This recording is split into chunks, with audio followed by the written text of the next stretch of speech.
Now is the time to make justice a reality for all of God's children.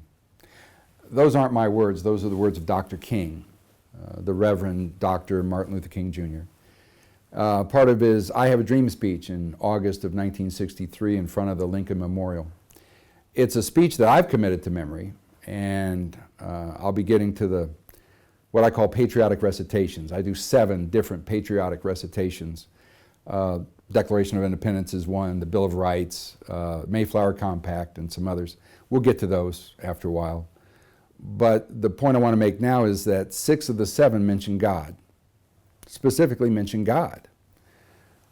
This country was founded with the idea that we need to believe in something bigger than ourselves, and that's one of the talking points for fixing schools. Kids need to believe in something bigger than themselves. And does it have to be Jesus of Nazareth? I think not, and I don't say that to alienate my bishop. My wife and I are actually going to go to Israel this fall with the bishop, the Most Reverend Joseph Naumann, who's a very good man, and I'm proud to be Catholic. I've been asked by some folks from the School of Faith to help lead an evangelization project for the church because goodness knows they've taken some hits lately.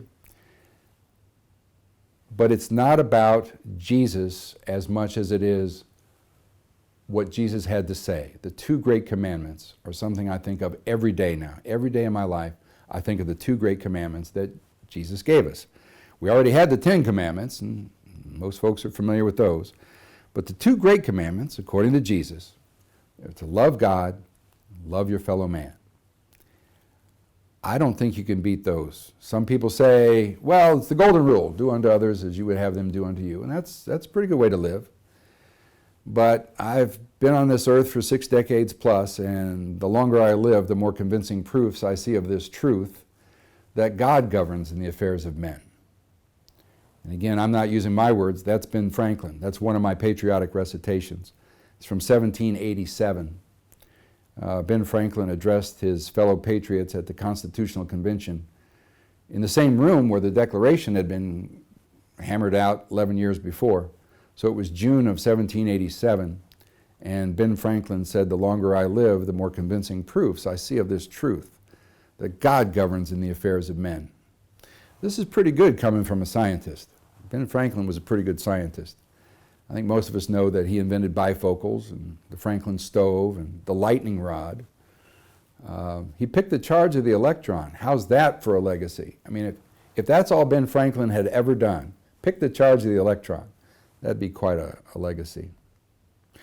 You know, he also invented swim fins. That's my understanding. The first person to envision strapping fins to your feet to help you propagate through the water, that was Ben Franklin. That's my understanding. They didn't look much like today's swim fins that look like frog feet. They look more like ping pong paddles. But anyway, we tend to elect people that we like, and Ben Franklin was almost universally liked. George Washington, to whom he addressed his comments in 1787, he was almost universally liked, and he became our first president.